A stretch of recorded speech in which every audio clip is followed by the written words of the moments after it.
Shalom Bapak Ibu Saudara-saudaraku yang terkasih dalam Tuhan Yesus Kristus. Selamat pagi, salam sejahtera bagi kita semua, dimanapun saudara-saudara berada. Selamat berjumpa kembali di Renungan Kristen pada pagi hari ini. Kiranya saudara semua dalam keadaan sehat selalu, dan semoga damai dan sukacita oleh Roh Kudus melimpah dalam hati dan kehidupan saudara semua. Sebelum kita mendengarkan renungan firman Tuhan pada pagi hari ini, mari terlebih dahulu kita berdoa.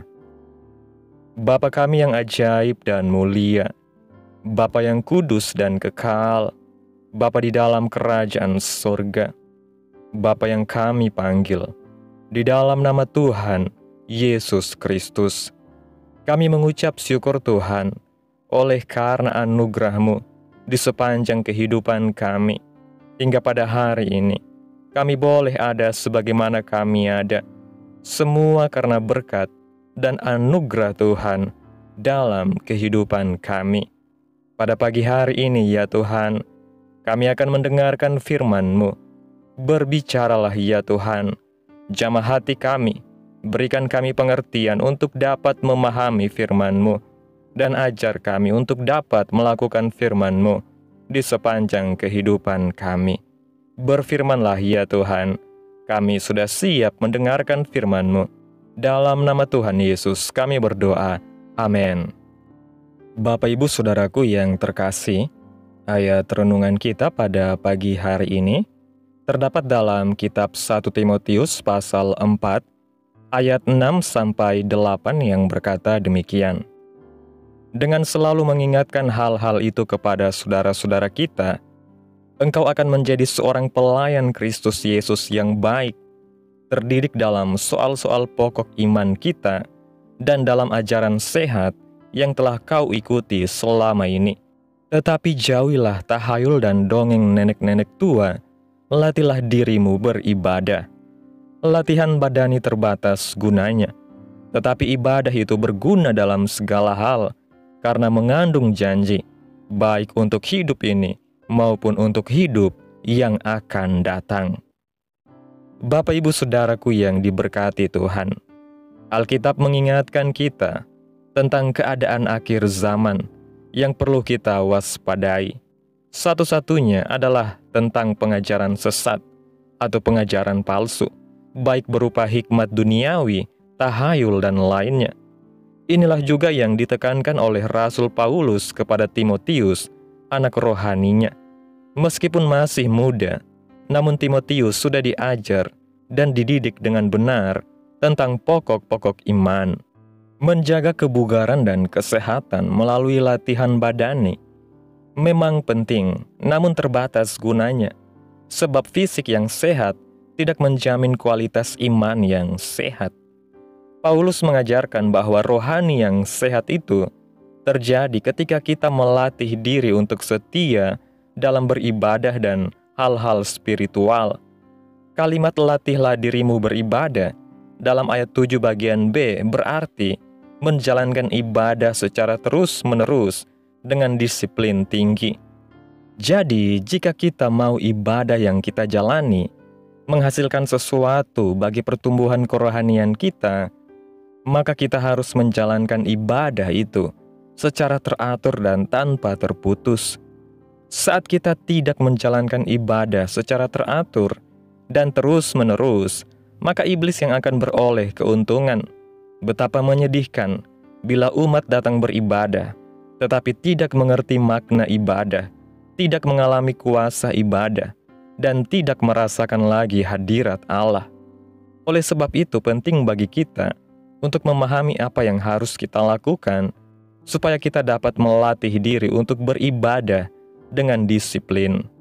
Antara lain menyadari bahwa ibadah bukanlah rutinitas keagamaan, tetapi tempat di mana kita bersekutu dengan Tuhan. Yang kedua, membuang segala hal yang merintangi, meskipun terkadang dianggap sepele, namun sebuah dosa atau kebiasaan buruk yang kecil dapat merusakkan segala hal rohani. Yang ketiga, bertekun atau giat dan hormati kesempatan yang Tuhan beri buat kita beribadah kepada-Nya. Percayalah, ketika kita setia melatih diri untuk beribadah kepada Tuhan, maka ada banyak hal yang akan Tuhan kerjakan dalam hidup kita. Antara lain, keadaan kita akan baik-baik saja dan beruntung. Tuhan akan menjadikan kita harta kesayangannya sendiri. Jadi, apapun keadaan kita, mari terus melatih diri untuk beribadah. Bapak Ibu Saudaraku yang diberkati Tuhan, melalui renungan pada pagi hari ini, kita memahami bahwa hidup rohani yang sehat dan berbuah tidak datang dengan sendirinya, tetapi merupakan hasil dari sebuah proses pelatihan yang konsisten dan disiplin. Rasul Paulus menyadarkan kita bahwa di tengah dunia yang dipenuhi dengan ajaran palsu, mitos, dan kebodohan rohani, kita harus memiliki dasar iman yang kuat dan teguh. Latihan badani memang baik untuk tubuh, namun hanya memberi manfaat yang sementara. Sebaliknya, ibadah yang sejati melibatkan hati, jiwa, dan roh kita dan menghasilkan buah yang kekal. Latihan dalam hal ibadah bukan hanya soal hadir secara fisik di gereja, tetapi soal keterlibatan seluruh keberadaan kita untuk berjumpa dan bersekutu dengan Tuhan dalam kebenaran. Ini mencakup doa yang sungguh-sungguh, membaca dan merenungkan firman, pujian dan penyembahan yang lahir dari hati yang bersyukur, serta ketaatan pada setiap perintah Tuhan. Ketika ibadah kita dilakukan dengan penuh kerinduan dan kerendahan hati, maka kehidupan rohani kita akan terus bertumbuh, dan kita pun dimampukan untuk menghadapi segala tantangan dalam hidup dengan iman yang teguh. Lebih jauh lagi, kita diingatkan bahwa setia beribadah bukan hanya akan membawa manfaat rohani, tetapi juga berdampak pada kehidupan jasmani dan sosial kita. Firman Tuhan berkata bahwa ibadah berguna dalam segala hal karena mengandung janji, baik untuk hidup sekarang maupun hidup yang akan datang. Ini artinya, ibadah bukan sekedar kewajiban keagamaan, melainkan saluran berkat Allah yang menyentuh seluruh aspek kehidupan. Ketika kita hidup dalam persekutuan yang intim dengan Tuhan, kita akan mengalami pemulihan, penghiburan, kekuatan baru, dan hikmat ilahi yang menuntun setiap langkah kita. Oleh karena itu, mari jangan lagi menganggap remeh waktu-waktu beribadah. Jangan biarkan kesibukan, kenyamanan dunia, atau godaan lainnya merampas jam-jam kudus kita bersama Tuhan. Justru di zaman yang semakin gelap ini, kita harus semakin giat dan bertekun dalam ibadah, agar terang Kristus tetap bersinar dalam hidup kita dan menjadi kesaksian yang hidup bagi dunia yang haus akan kebenaran dan kasih Tuhan. Ibadah yang sejati akan membentuk kita menjadi pribadi yang semakin serupa dengan Kristus, dan itulah tujuan utama dari kehidupan iman kita. Amin. Tuhan Yesus memberkati. Demikianlah renungan firman Tuhan pada pagi hari ini. Biarlah menjadi berkat bagi kita semua dan dapat kita lakukan dalam kehidupan kita masing-masing. Pada hari ini, sebelum kita memulai segala aktivitas kita di hari ini, mari kita berdoa. Bapa kami yang ajaib, Bapa kami yang mulia, Bapa di dalam kerajaan surga, Engkau Allah yang kudus dan kekal, Bapa yang kami panggil di dalam nama Tuhan Yesus Kristus. Kami bersyukur ya Tuhan atas pertolongan-Mu dan penyertaan-Mu, serta atas berkat-Mu dalam hidup kami. Kami berbahagia dan bersyukur atas kebaikan Tuhan dalam setiap kehidupan kami. Tak berkesudahan kasih setia Tuhan, dan tak habis-habisnya rahmat-Mu selalu baru setiap pagi. Besar kesetiaan-Mu Tuhan dalam hidup kami. Terima kasih ya Tuhan buat firman-Mu hari ini. Kami bersyukur untuk firman-Mu yang mengingatkan kami betapa pentingnya melatih diri dalam ibadah. Tolong kami ya Tuhan, agar kami tidak menjadi orang Kristen yang suam-suam kuku, tetapi memiliki kerinduan yang dalam untuk bersekutu dengan Tuhan setiap hari. Terima kasih Tuhan buat kebenaran firman-Mu, tanamkan dalam hati kami, dan mampukan kami untuk dapat melakukan firman-Mu sesuai dengan kehendak-Mu. Biarlah perkataan firman-Mu terus menyegarkan jiwa kami ya Tuhan, menghidupkan hati yang lemah dan lesu, dan membangkitkan harapan dan kasih. Berkati umat-Mu yang sudah mendengarkan firman-Mu hari ini. Berkati di setiap saat, tempat dan kondisi hidup mereka, agar senantiasa selalu merindukan dan membutuhkan firman Tuhan sebagai pelita kebenaran yang memerdekakan dan penghiburan yang menguatkan. Ajarilah kami bahasa firman-Mu, dan bimbinglah kami untuk selalu hidup sesuai kehendak-Mu, agar kami selalu dekat kepadamu. Terima kasih ya Tuhan Yesus, buat kesempatan hidup yang masih Engkau berikan. Kami mau pakai untuk hormat dan kemuliaan nama-Mu. Segala pergumulan dan persoalan hidup kami hanya serahkan di dalam tangan-Mu Tuhan. Engkau yang akan menyelesaikannya bagi kami. Kami hanya terus berharap kepadamu.